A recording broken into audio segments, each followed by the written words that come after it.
Cette caisse, elle représente le plastique d'à peu près une semaine de courses classiques. Et je sais qu'il existe des solutions pour diminuer tout ça, comme les épiceries en vrac. Ce que je vais faire, c'est un test. Des courses classiques, des courses en vrac, et on verra la différence.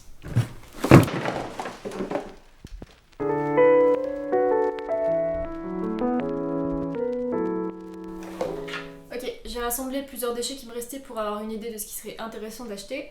Alors je vais acheter par catégorie dans les vracs et les mêmes catégories en supermarché, et on va essayer de faire le moins de déchets possible en fonction de ce qui sera possible de faire.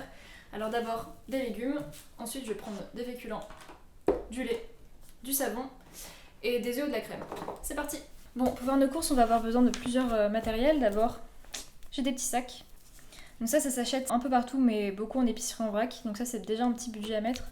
Ça va pouvoir transporter nos légumes et nos féculents, je pense.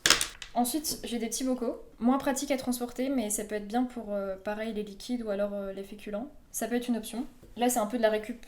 Il y a juste des mason jars, des pots de sauce que j'ai lavés et que j'ai récupérés.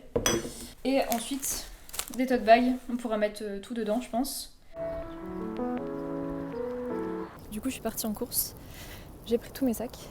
Je sais pas s'ils vont beaucoup me servir au supermarché, mais on va faire ça en premier. On va voir.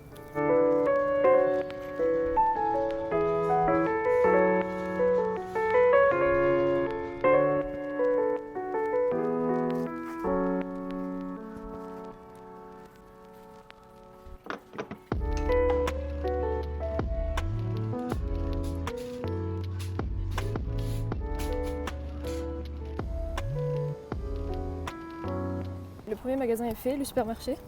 J'ai pas pu trouver grand chose sans emballage déjà présent, mais au moins j'ai les légumes que j'ai pu prendre avec mes propres sacs. Et là, je m'en vais au vrac.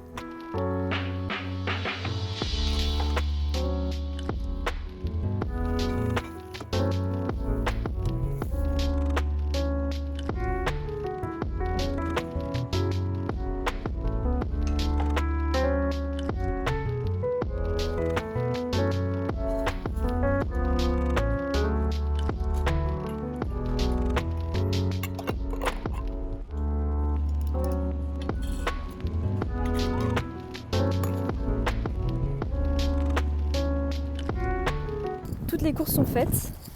J'ai pas forcément trouvé tout ce que je voulais à l'épicerie en vrac, mais on va quand même pouvoir comparer, je me suis adaptée. On va regarder. Mes courses du supermarché sont rassemblées, j'en ai eu pour 17,25 au total. Donc plus précisément 2,69 pour les épinards, 2,49 pour les pâtes, 3,99 pour mon gel douche, 2,79 pour le lait d'avoine et 4,69 pour la boîte de 12 œufs. Bon, ce qu'on peut observer, c'est que c'est pas très concluant au niveau supermarché, c'est pas super étonnant. J'ai juste réussi à trouver mes épinards en botte directement au rayon fruits et légumes, sachant qu'il y avait d'autres solutions où il y avait beaucoup de boîtes d'épinards déjà sous plastique. Pour le reste, emballage en carton, en plastique, il n'y avait pas vraiment d'autres solutions, mais juste après j'ai été faire mes courses en vrac. Je vais vous montrer la différence.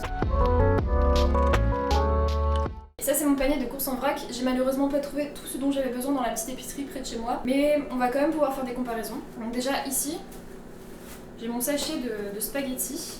Donc ce sachet de spaghettis m'a coûté 2,73 $, sachant que c'était 17,50 par kilo. Ensuite, j'ai acheté du gel douche dans un petit pot. Pour ce qui est des petits pots, on peut ramener nos propres pots en magasin. Il suffit de peser à l'entrée si on ne connaît pas déjà le poids de notre pot, ensuite l'inscrire sur le pot. Comme ça, en caisse, la personne a juste à soustraire le poids pesé avec notre contenu du poids du pot initial. J'en ai eu pour 1,94 $, sachant que c'était 17 $ le kilo. Ensuite, j'ai pu acheter des œufs. Donc pour les œufs, j'en ai pris que 4, mais on va pouvoir quand même comparer en fonction du prix de l'œuf par rapport à notre boîte de 12. On peut se servir autant d'œufs qu'on veut dans notre boîte, donc on peut ramener des anciennes boîtes ou directement prendre une boîte en carton au magasin. C'est un déchet, mais d'un autre côté, c'est réutilisé. Alors pour le lait, j'ai pas trouvé de lait végétal d'avoine comme j'ai pu acheter en supermarché, mais je sais que dans la boutique en vrac, ils vendaient du lait de vache classique. J'ai regardé les prix. Après, c'est pas facile de comparer avec du lait végétal parce que c'est pas exactement les mêmes gammes de prix. Mais par contre, j'ai trouvé du concentré de lait végétal que j'ai pris pareil dans un petit pot qui était à moi, que j'avais pesé. Et ça m'a coûté 4,50, sachant que c'était 72,50 le kilo. Mais c'est du concentré, donc dans tous les cas, ça se dilue. Pour ce qui est des épinards, ils le vendaient à 2,50 la botte, mais malheureusement il n'y en avait plus dans les frigos. J'ai juste noté le prix. Mais pareil, il n'y avait pas de plastique ou d'emballage au niveau de tous les légumes qu'il y avait dans les frigos, ça se met dans nos propres sacs. Alors au final, pour ce qui est de mes courses en vrac, le seul déchet qu'on pourrait noter, c'est à la limite la boîte d'œufs, mais dans tous les cas, ça se récupère, ça se réutilise plusieurs fois, donc Le déchet est minime. Ce qui est des pots, j'ai ramené les miens, mais je sais qu'on peut les acheter directement en magasin.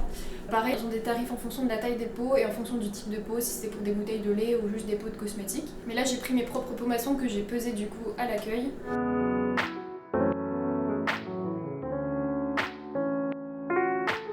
Ok, donc ce que je peux en dire, c'est que j'ai réussi à faire mes courses en vrac sans déchets. Après avoir fait quelques petits calculs, je peux faire des comparaisons entre le vrac et le supermarché. Déjà, je me suis rendu compte que le vrac, ça va quand même me revenir en général plus cher que le supermarché. Mais ça peut aussi s'expliquer par le fait que les produits de base sont souvent bio, sont souvent locaux.